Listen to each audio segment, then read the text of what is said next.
எல்லோருக்கும் வணக்கம். எல்லாரும் நல்லா இருக்கிறீங்கன்னு நம்புகிறேன். நானும் இங்கே ரொம்ப நல்லா இருக்கேன்.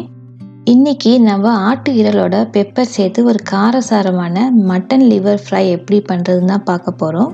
இந்த மட்டன் லிவர் உடம்புக்கு ரொம்ப நல்லது. சில பேருக்கு இது பிடிக்காது, ஏன்னா மாவாக இருக்குதுன்னு சில பேர் சாப்பிட மாட்டாங்க. இந்த மாதிரி நீங்கள் பண்ணிங்கன்னா அவங்க கூட அதை விரும்பி சாப்பிடுவாங்க. வாங்க இப்போ நம்ம அதை எப்படி பண்ணுறதுன்னு பார்க்கலாம். இப்போ நம்ம கடாயில் ஒரு 2 டேபிள் ஸ்பூன் அளவுக்கு எண்ணெய் சேர்த்துக்கலாம்.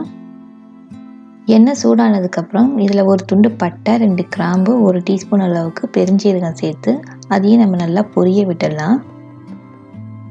இது நல்லா பொரிஞ்சதுக்கப்புறம் ஒரு மீடியம் சைஸ் வெங்காயத்தை நல்லா பொடியாக நறுக்கி சேர்த்துக்கோங்க. சேர்த்துட்டு இப்போ அதையும் நல்லா நம்ம வதக்கிடலாம், கண்ணாடி பதம் வர வரைக்கும். இப்போ வெங்காயம் வேகிறப்பே நம்மளுக்கு தேவையான அளவுக்கு உப்பு சேர்த்துக்கலாம். 1 டீஸ்பூன் அளவுக்கு உப்பு சேர்த்துக்கோங்க. சேர்த்துட்டு இப்போ நல்லா அதை வதக்கிடலாம். வெங்காயம் நல்லா இந்த அளவுக்கு வதங்கி வந்ததுக்கப்புறம் அதில் 1 டேபிள் ஸ்பூன் அளவுக்கு இஞ்சி பூண்டு விழுது சேர்த்துக்கோங்க. சேர்த்துட்டு அதோட பச்சை வாசனை போகிற வரைக்கும் அதை நம்ம நல்லா வதக்கி எடுத்துப்போம். இப்போ இஞ்சி பூண்டோட பச்சை வாசனை போயிட்டுது. இதில் 1 டீஸ்பூன் அளவுக்கு மஞ்சத்தூள் சேர்த்துக்கலாம். சேர்த்துட்டு அதையும் நம்ம எண்ணெயில் நல்லா வதக்கிக்கலாம். அப்புறம் 1 டீஸ்பூன் மிளகாய் தூள் சேர்த்துக்கோங்க. இதில் நம்ம பெப்பரும் போட போகிறோம். அப்புறம் 2 டீஸ்பூன் கொத்தமல்லி தூள் சேர்த்துக்கோங்க.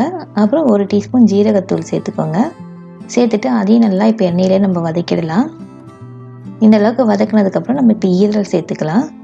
நான் இன்றைக்கி 1/2 கிலோ அளவுக்கு ஆட்டு ஈரல் எடுத்து கழுவிட்டு இந்த மாதிரி கட் பண்ணி வச்சுருக்கேன். இப்போ நம்ம அதையும் இதில் சேர்த்துடலாம்.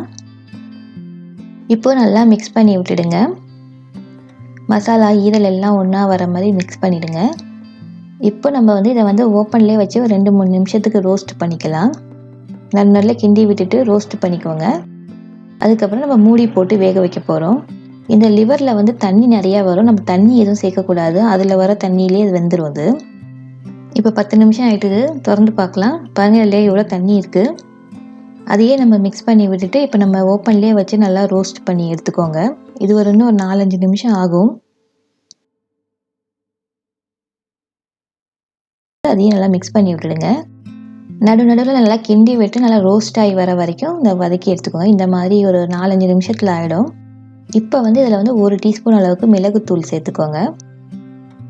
அப்புறம் கொஞ்சோண்டு கருவேப்பிலையும் சேர்த்துக்கோங்க. இந்த மாதிரி லிவர் பண்ணுறப்ப கூட கருவேப்பிலையும் சேர்த்து பண்ணிங்கன்னா அதோட டேஸ்ட்டும் நல்லாயிருக்கும், வாசனையும் நல்லாயிருக்கும். சேர்த்துட்டு அதையும் நம்ம இப்போ நல்லா ரோஸ்ட் பண்ணி எடுத்துக்கோங்க. இந்த லிவரில் அவ்வளோ சத்து இருக்குது, இல்லை நிறைய மினரல்ஸ் இருக்குது, அதுக்கப்புறம் அயர்ன் இருக்குது. அயன் சத்து குறைச்சலாக இருக்கிறவங்க இதை ரெகுலராக எடுத்துக்கிட்டிங்கன்னா உங்களுக்கு நல்லா இதாக இருக்கும். இப்போ கடைசியாக கொஞ்சோண்டு கொத்தமல்லி தழை சேர்த்து நம்ம மிக்ஸ் பண்ணி விட்டுட்டு இதை ஸ்டவ் ஆஃப் பண்ணிடலாம். இதை ரெசிபியை நீங்கள் ஒரு தடவை வீட்டில் ட்ரை பண்ணி பாருங்கள். ட்ரை பண்ணி பார்த்துட்டு எப்படி வந்ததுன்னு கமெண்ட்டில் உங்களோட ஃபீட்பேக்கை கொடுங்க. இந்த வீடியோ பிடிச்சிருந்தா உங்கள் ஃப்ரெண்ட்ஸ் அண்ட் ஃபேமிலி கூட ஷேர் பண்ணுங்கள். மறந்துடாமல் இந்த வீடியோக்கு ஒரு லைக் போடுங்க. என் சேனலுக்கு இன்னும் சப்ஸ்கிரைப் பண்ணாதவங்க சப்ஸ்கிரைப் பண்ணிக்கோங்க. கூட இருக்க பெல் பட்டனையும் ப்ரெஸ் பண்ணிக்கோங்க. வாங்க இப்போ நம்ம என்னோட குரல் என்னன்னு பார்த்துடலாம்.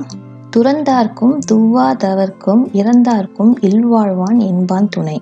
அதாவது பற்றற்ற துறவிகர்க்கும் பசியால் வாடுவோர்க்கும் பாதுகாப்பற்றவர்க்கும் இல்லற வாழ்வு நடத்துவோர் துணையாக இருத்தல் வேண்டும் என்பது இந்த குறளோட பொருள். மீண்டும் இன்னொரு இன்ட்ரெஸ்டிங்கான ரெசிபியுடன் இன்னொரு குறளுடன் உங்களை சந்திக்கிறேன். நன்றி, வணக்கம்.